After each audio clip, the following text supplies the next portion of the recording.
Le bilan dressé par Amnesty International en matière de droits humains en Côte d'Ivoire est très sévère. Donc on doit te tuer le musulman. C'est ça le LED. Ça faisait des décennies que les femmes n'étaient pas autorisées à conduire en Arabie Saoudite. Et bien les temps Amnesty International, comment ça se fait que tous ces gens-là qui se sont prononcés contre ce genre de loi ne soient même pas entendus et pris en considération? Et en Syrie, justement, plus de 1000 civils, dont 238 enfants, ont péri depuis le début de l'infamie. The war in Yemen has devolved into a full-fledged humanitarian crisis. The new code would commit gay people caught having sex to death by stoning. We will build a great wall along the southern border. Sudan is at a flashpoint over inflation. Maintenant, pour l'avenir de nos enfants. Même si je suis un affaire, mais je peux utiliser ça très bien. Tant les sites Facebook et de microblogs Twitter auraient été bloqués en Égypte.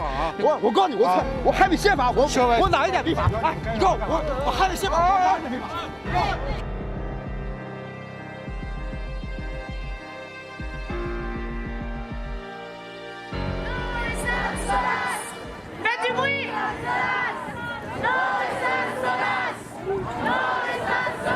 Donc à mon signal, vous allez tous le dire en même temps.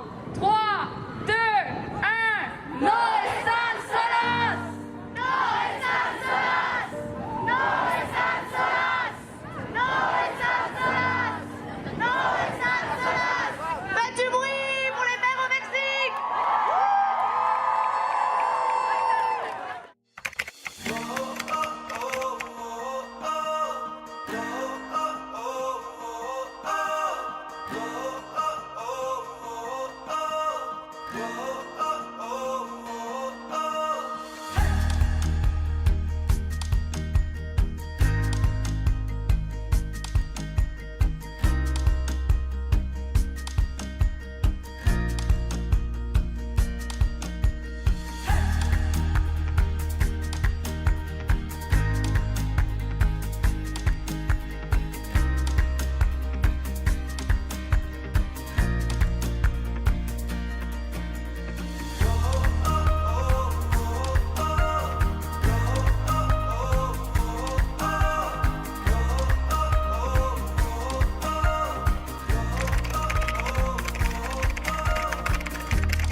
Alors, Amnesty International, c'est une organisation mondiale de défense des droits.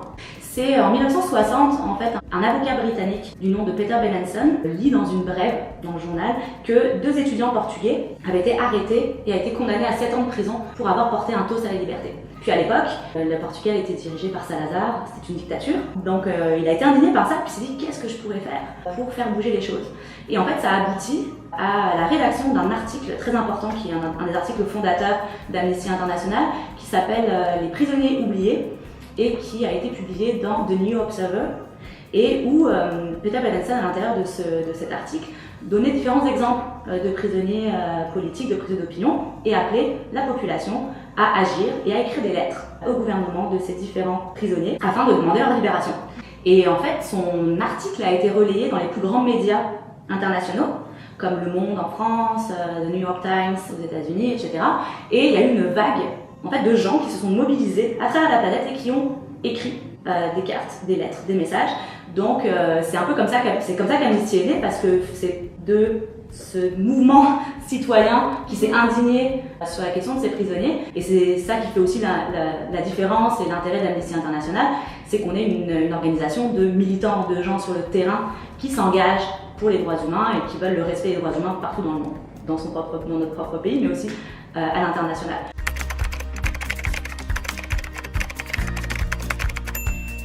Et Amnesty International se décline au niveau international, c'est un peu comme une pieuvre en fait. Donc on a la maison mère à Londres, puis après on a des bureaux régionaux dans les différentes zones géographiques du monde. Donc on a un bureau régional qui est basé à Mexico pour les Amériques, là on va avoir des bureaux en Afrique, on va avoir des bureaux en Asie. De là aussi, au niveau local, on a des bureaux, des structures, des sections qui sont implantées dans les différents pays et qui relayent en fait l'action d'Amnesty International sur le terrain local. Donc notre mission, c'est la réalisation d'un monde en fait où tout le monde peut se prévaloir de ses droits fondamentaux en toute égalité et sans discrimination.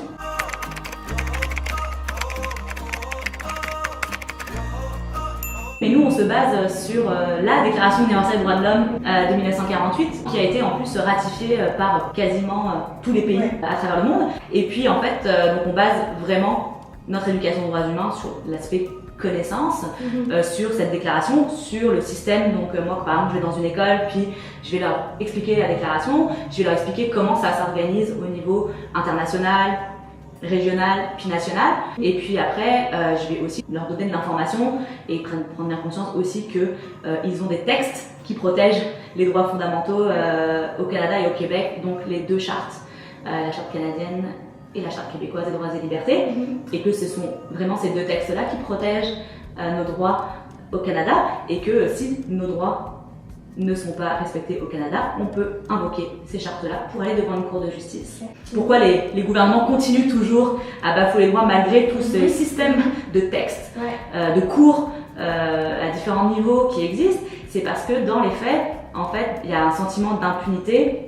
Parce que, comme son nom l'indique, par exemple, la Déclaration universelle est une déclaration. Elle n'a pas de force contraignante. Alors que les chartes, comme elles ont valeur constitutionnelle, par exemple, là, on peut aller devant une cour, devant le protecteur du citoyen, on peut faire une plainte auprès de la Commission des droits de la personne et des droits de la jeunesse dans le cas du Québec, pour faire respecter ces droits. Et là, le gouvernement est imputable. Et une réalité aussi, c'est que plus on est pauvre, marginalisé, plus c'est difficile d'accéder à la justice aussi au Canada, évidemment moins que dans des pays, que dans d'autres pays à travers le monde, mais quand même. Donc la notion de violation-justice est permanente en fait. Il faut qu'on puisse avoir accès à une cour de justice si nos droits humains sont violés. Puis il faut que l'État soit tenu responsable ou fasse des enquêtes. Des fois, c'est pas l'État qui bafoue, qui bafoue, ça peut être une entreprise qui va aller exploiter, polluer, menacer des populations, mais l'État ne fait rien. Donc c'est à la fois l'action de l'État ou l'inaction de l'État. Donc c'est vraiment super important cette notion d'accès à la justice. Et si on ne sait pas où aller se plaindre, il faut que quelqu'un nous dise. Donc ça fait partie de mon travail quand je parle de droits humains plus généralement, de passer cette information-là aux jeunes pour dire ça existe, puis utilisez-le si vous en avez besoin.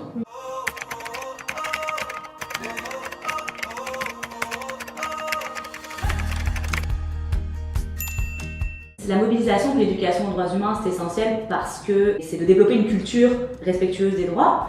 Et donc en bout de ligne, si tout le monde respecte les droits humains, a priori, la conséquence c'est que la société sera meilleure et puis surtout respectueux des différences culturelles, il y aura un meilleur vivre ensemble, plus de tolérance. Donc c'est pour ça que l'éducation aux droits humains notamment est centrale dans l'action d'Amnesty, c'est de donner vraiment cette culture de respect, de justice sociale afin que les gens soient des citoyens engagés. Et puis de toute façon, on est aussi des humains qui vont dans une société et donc c'est important en tant qu'individu, de manière individuelle ou collectivement, de s'occuper de sa société et de s'assurer que tout le monde puisse en fait vivre bien. C'est ça l'objectif des droits humains. Il faut voir un peu historiquement aussi qu'un grand nombre d'avancées sociales par le passé ont été menées par des groupes syndicats, groupes de défense des droits des femmes, de défense des droits des peuples autochtones, qui sont mobilisés collectivement pour les droits de toutes et tous. Mais là où c'est super important, par exemple, l'éducation à la liberté d'expression et la mobilisation autour de ces enjeux-là ont permis à Amnesty de libérer des dizaines de milliers de prises d'opinion à travers les années. Mais si je prenais un cas plus précis, qui est plus connu au Canada et particulièrement au Québec, c'est le cas de Raif Badawi, donc ce blogueur saoudien qui a été condamné à 10 ans de prison et 1000 coups de fouet pour avoir exprimé des propos à questionner la place des femmes dans la société saoudienne, la liberté d'expression, etc. Et qui est emprisonné depuis 2012, a été fouetté en 2015, a eu ses premiers 50 coups de fouet. Et la mobilisation au Québec, au Canada et à l'international a été telle qu'il n'a plus été fouetté. Des fois, libérer un prisonnier, ça peut prendre des années et des années. Des fois, on n'y arrive jamais. Ils ont fini de purger leur peine, ils sortent et puis voilà. Mais c'est sûr que cette pression, cette indignation mondiale, relayée par les médias, pour communiquer là-dessus, pour faire agir le monde, pour sensibiliser, pour indigner. Donc, des fois c'est très facile, ça va très vite, des fois ça prend plus de temps. Mais c'est une des caractéristiques des militantes et des militants d'Amnesty, c'est la détermination et l'acharnement. C'est ça. Donc on a des cas sur lesquels on travaille pendant des années, puis on continue. Puis tant qu'on n'obtiendra pas de gain de cause, on va continuer.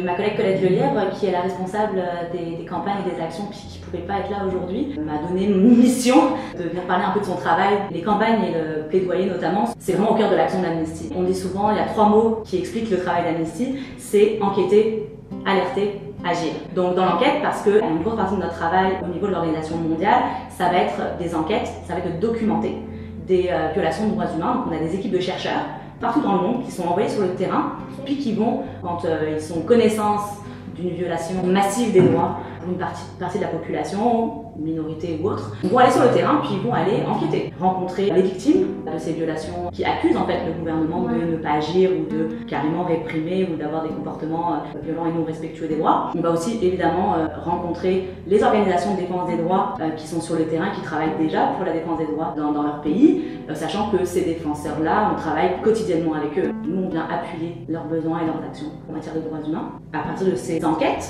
qui durent plusieurs semaines, voire plusieurs mois, qui sont vérifiées, contre-vérifiées, on produit des rapports. Amnesty ne peut compter que sur la crédibilité de ces informations. Et donc, à partir de ces rapports, on fait des recommandations afin que le gouvernement modifie son droit, prenne des lois ou des politiques pour que les droits humains bafoués et qu'on a mis en lumière dans nos rapports soient respectés. Après, on a le alerter, c'est vraiment de mettre en lumière, de faire sortir dans l'espace public ces violations de droits. Donc c'est là où la campagne intervient et c'est proposer à la population de poser un geste concret afin de demander qu'il y ait l'arrêt d'une violation de droits et que les droits humains plus largement soient respectés.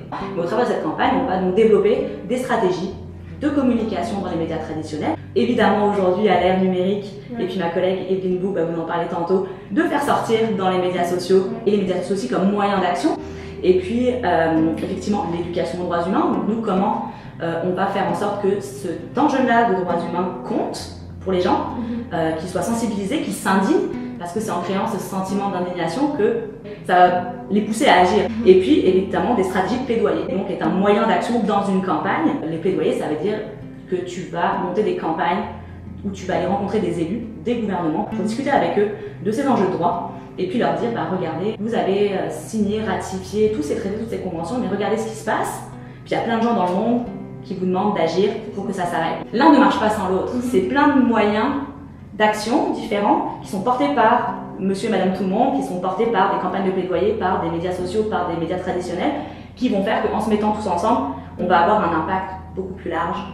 Donc on a un impact, on le voit dans des changements, tout n'est pas parfait, et oui, il y a des reculs des droits humains malheureusement, et on va continuer à travailler. Si tant que les droits humains ne seront pas respectés partout dans le monde, Amnesty International malheureusement devra exister.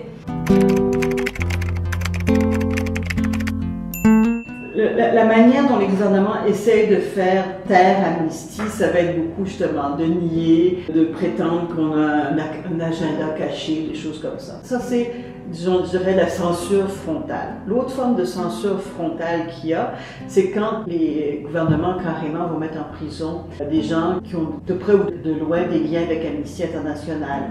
Dans certains pays, je pense au Togo, à un moment donné, quelqu'un qui était membre d'Amnesty, bénévole, qui n'avait rien eu à voir avec la rédaction de rapport sur le Togo, mais il était identifié à Amnesty, et quand on a sorti un rapport sur le Togo, il a été emprisonné, il a été torturé, finalement il a pu s'enfuir et tout, mais ça c'est le genre d'autres censure frontale où on le voit en ce moment en Arabie Saoudite. Vous avez peut-être entendu parler qu'il y a beaucoup de femmes défenseurs des droits qui sont emprisonnées. Une des choses qui leur est reprochée nommément dans les actes d'accusation, semble-t-il, ce serait qu'elles aient échangé de l'information avec Amnesty International. Donc l'autre forme de censure frontale, c'est de mettre en prison des gens avec qui on collabore ou des gens qui sont associés avec Amnesty International. L'autre chose auquel on est confronté, c'est la censure sournoise. Puis ça, malheureusement, l'exemple que je suis en tête, c'est le Canada, où tout ce qui était organisation de défense des droits de l'environnement, organisation de défense des droits des Autochtones et organisation peut-être de défense des droits humains,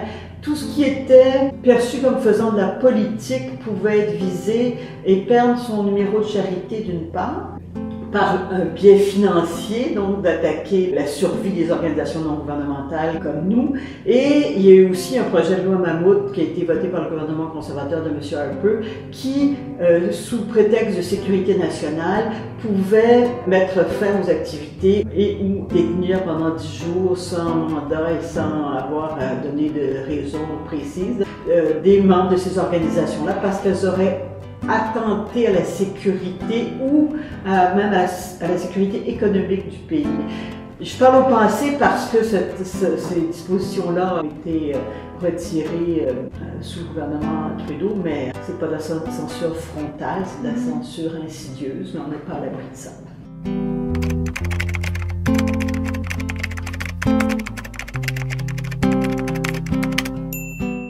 Tous les jours de notre sainte vie, Amnesty publie 4, 5, 6, 7 communiqués de presse tous les jours. Donc il y a une immense somme d'informations qui est publiée. Certains se retrouvent sur des fils de presse internationaux comme pour l'agence France Presse. Certains se retrouvent reliés par des médias sociaux.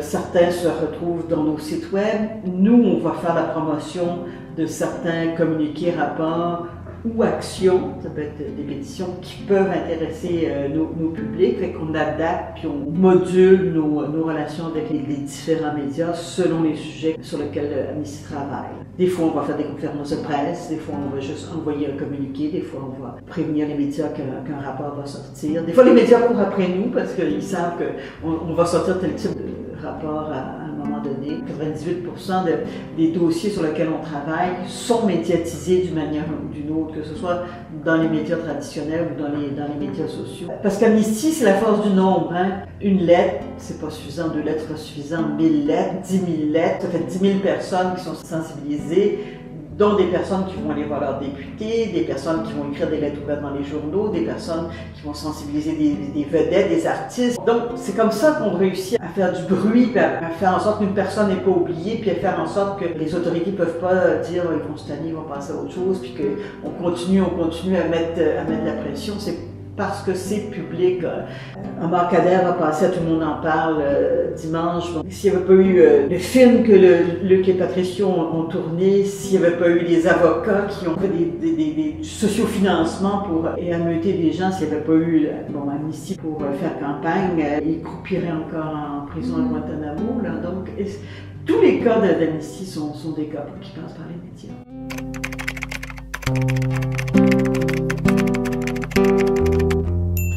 Les médias sociaux sont des canaux de diffusion privilégiés et d'échange, mais tout le reste qu'il y a derrière le sont aussi. C'est-à-dire une fois que la personne a peut-être reçu une information sur les médias sociaux, s'est intéressée, après on continue à l'engager, à proposer des actions via des courriels ou via d'autres plateformes. Fait que tout se complète et c'est comme vraiment un écosystème. Chez Amnesty, en tout cas nous actuellement, notre section, on est principalement présent au niveau des médias sociaux sur Facebook, Instagram et Twitter. Le plus gros volume, c'est Facebook. Et en fait, c'est ça, c'est qu'aujourd'hui, on ne peut pas se dédouaner d'être présent sur ces plateformes-là parce que les gens les suivent régulièrement et pour nous, c'est une super belle opportunité, je dirais, gratuite aussi, de contrôler notre message et de pouvoir pousser des informations, proposer des actions, interpeller le monde, mais aussi permettre aux gens de nous interpeller, de proposer aussi des affaires et de communiquer avec nous. Donc c'est un incontournable, évidemment.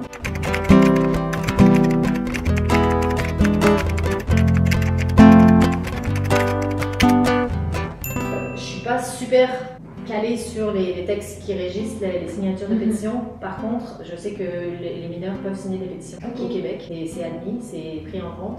Donc c'est pas une restriction à ce niveau-là. Ce qui se passe, c'est un écosystème. Fait que quand la personne, par exemple, signe une pétition, si elle accepte qu'on communique avec elle, là, ça se peut qu'on fasse aussi de la sollicitation financière à un moment donné. Et c'est là qu'effectivement, il faut qu'on garantisse que les jeunes ne sont pas ciblés.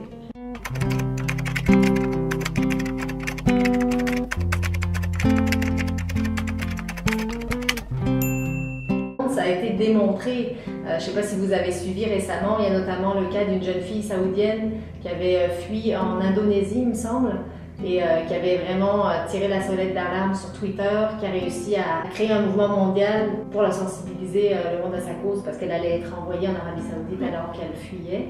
Et au final, le Haut Commissariat aux réfugiés l'ont pris en charge. Donc, on voit, il y a des exemples comme ça qui montrent l'efficacité pour notamment les défenseurs qui sont sur le terrain. Ils ont accès à de la visibilité tout de suite avec les mêmes ressorts mais d'une autre manière. Nous, on le fait de façon, je dirais, structurée ou plus préparée. Nous, on a différents modes de campagne. Des fois, on envoie des courriels au gouvernement, on peut les rencontrer même au niveau du plaidoyer. Mais par exemple, l'Arabie Saoudite, on est interdit de territoire en tant qu'Amnesty, mais sur Twitter, on peut interpeller le roi, on peut lui parler directement, on peut faire des campagnes de push, puis chaque plateforme aussi, je dirais, sa stratégie. Twitter, par exemple, on sait que le public sur Twitter, ça va être plus les médias ou les influenceurs ou les politiques. Sur Facebook, ça va être plus grand public pour la mobilisation et l'éducation.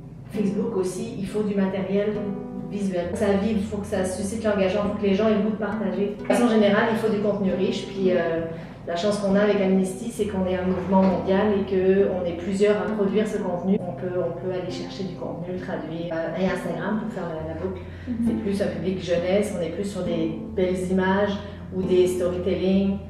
Donc on est sur un contenu plus événementiel. Et en septembre dernier, dans le cadre d'une campagne qu'on avait déployée, notamment auprès des écoles, c'était toute la campagne sur les 43 disparus des étudiants au Mexique. Et moi, au niveau médias sociaux, c'est vrai que ça a été un moment en particulier autour d'un événement qui avait été organisé. Il y avait un stunt devant le consulat du Mexique. On avait décidé de mettre en scène 43 chaises vides avec les portraits des 43 disparus. Donc au niveau médias sociaux, évidemment, l'avantage aussi, c'est qu'on peut organiser le monde. Donc on a fait un événement. Dans l'événement, on invitait le monde à se joindre à nous ce jour-là. Pendant l'événement, il y a eu des photos de prise, donc c'est là aussi où on partage la pétition parce qu'on offre aussi au monde qui n'a pas pu venir de la possibilité de s'engager. Là où je dis que ça vient rejoindre tous les aspects des activités d'Amnesty, c'est que justement là il y avait pas mal de groupes étudiants qui étaient là et il y avait notamment une jeune fille qui avait écrit un poème en honneur des 43 disparus. Et elle en a fait la lecture, puis là, moi, ça a été un moment chouette à prendre sur le vif. L'intérêt des médias sociaux, c'est que ça offre cette fenêtre-là. Oui. Donc, on l'a filmé, on l'a diffusé, puis c'était à la fois de la reconnaissance de l'engagement de cette jeune fille et à la fois quelque chose de touchant qui a été rejoindre le monde. Lors de la nuit du 26 septembre, tu partais d'Iguala dans un autobus. Au milieu de la route, la police vous arrêta et on ne sait plus rien de vous. L'enquête commença, rien n'était clair. Les 5 autobus contenant des étudiants, un s'est évaporé, causant 43 disparus. Gouvernement pressé, gouvernement incompétent, recherche désorganisée et toujours pas d'étudiants.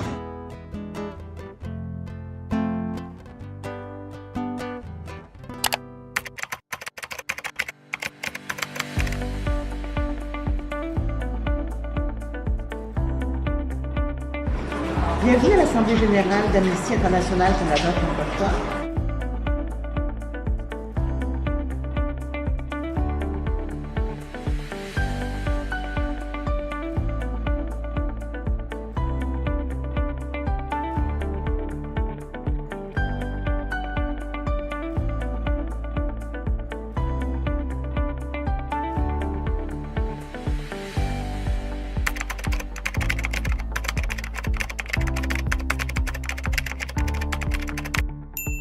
La raison pour laquelle je m'applique avec Amnesty International, c'est fort simple. René Char disait « Je préfère les mutins aux larbins ». Amnesty International est un regroupement de mutins, de gens qui désirent changer la planète. Avec quoi? Avec les droits humains comme prisme d'attaque. Donc c'est un mouvement qui est plus vaste que soi et qui atteint vraiment toutes les sphères de la vie. Je me suis toujours intéressée à tout ce qui est les enjeux féministes, tout ce qui est droits humains, tout ça.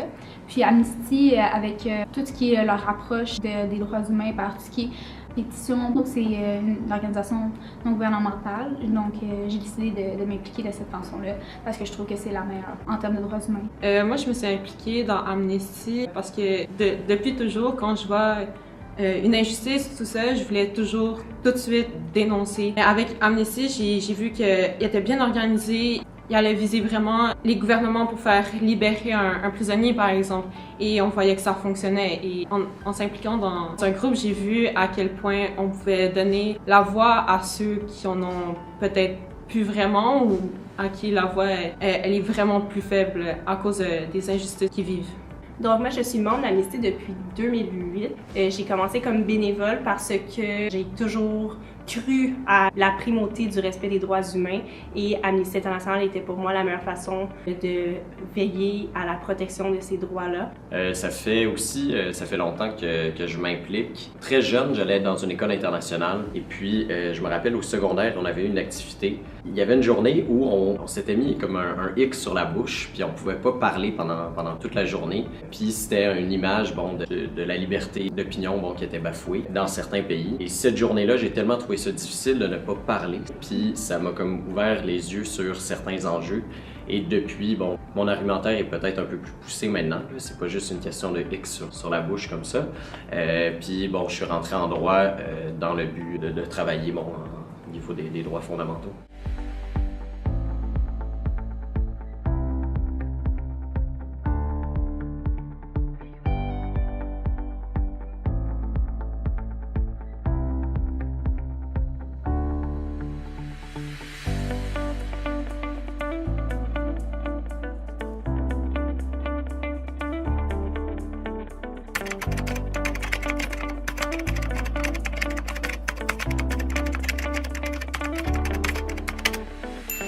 Oui, puis pour deux raisons. Comme on est un mouvement de militants, rejoint du monde qui, eux, posent des gestes pour faire cesser les violations. En faisant une campagne, on éduque aussi les gens. On les sensibilise à une situation, puis on les éduque. Puis on les éduque de deux manières. On les éduque au fait qu'il y a cette situation de violation des droits humains dans un endroit X du monde. Puis deuxièmement, qui est aussi important, on les éduque au fait qu'ils peuvent faire quelque chose. C'est pas compliqué, ça ne demande pas un diplôme, ça ne demande pas d'être riche, ça ne demande pas de prendre l'avion puis d'aller sur place.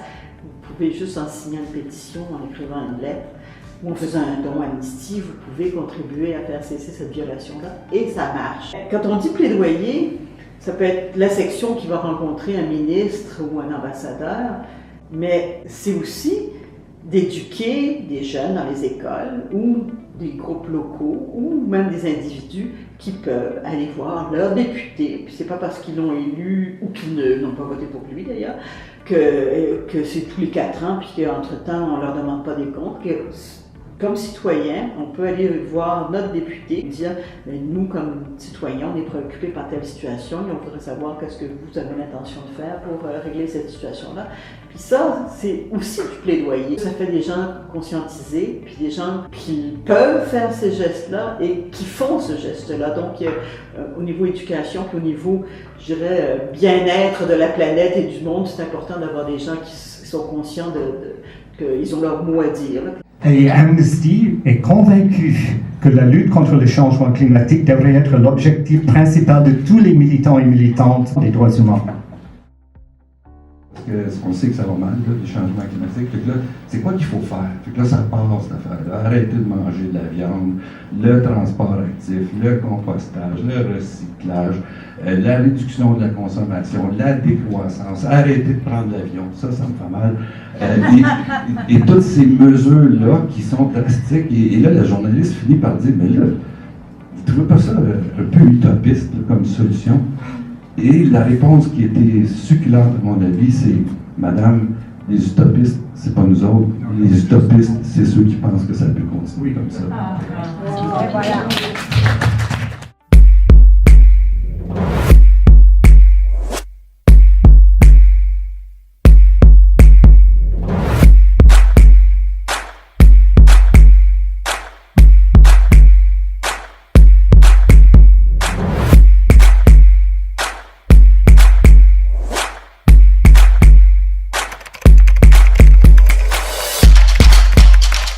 Alors en fait, mon département il se découpe en 2 gros volets, on va dire, la mobilisation puis l'éducation aux droits humains.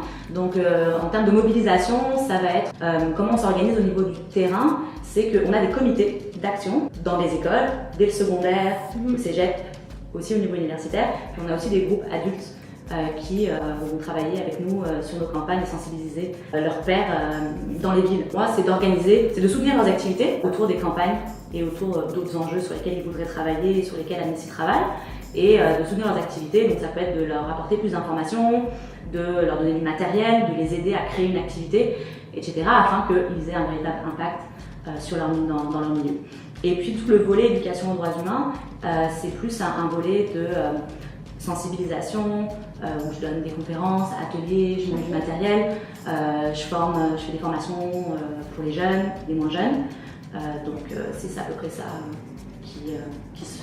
qui explique un peu ce que je fais parmi d'autres choses. Tout le monde met son énergie, son jus de cerveau à faire que en fait, la campagne soit la plus efficace possible et aussi la plus tripante pour nos militants. Parce que nous, ce qu'on veut aussi, c'est que nos militants, nos militantes aient du plaisir à s'engager. Puis qu'ils puissent le faire aussi dans une forme d'engagement qui leur correspond. C'est des enjeux, mais c'est aussi beaucoup de belles rencontres, c'est une super aventure humaine. Surtout mon département de mobilisation où je suis beaucoup en contact avec les jeunes, avec les adultes. C'est quand même très très chouette de pouvoir réfléchir ensemble et passer à l'action ensemble pour les droits humains. Amnesty étant un mouvement de militantes et de militants, notre impact en droits humains, les victoires qu'on a, les libérations de prisonniers, les nouvelles lois qui sont prises, qui sont respectueuses du droit international en matière de droits humains, c'est grâce à des gens sur le terrain. Donc la mobilisation, elle est fondamentale parce que si on n'a pas personne pour relayer nos campagnes, aller sensibiliser la population, aller leur poser une action, on n'a pas d'impact. Nos jeunes et nos adultes sont vraiment nos relais, donc ils vont aller faire des kiosques, faire des mises en scène pour expliquer, ils se déguisent, ils font des concours de poèmes, ils font des œuvres d'art collectives, des actions de solidarité, ils parlaient même des fois à leurs élus aussi pour mettre en lumière certains enjeux, etc. Donc c'est déjà ne serait-ce que le geste de passer à l'action est super important. L'éducation aux droits humains permet ça, parce que l'éducation aux droits humains elle est vraiment comme un processus d'apprentissage sur la longue durée, où en fait on va susciter une prise de conscience et une compréhension des droits, mais également leur donner des connaissances et des compétences pour faire respecter les droits, et puis susciter une réflexion pour faire évoluer les attitudes, les comportements, et surtout qu'on puisse de nous-mêmes trouver des solutions pour agir concrètement pour défendre les droits. Action, campagne, éducation aux droits humains, ça va super ensemble. Puis on part du principe que voilà, on a l'éducation aux droits humains dont la finalité en fait est le passage à l'action.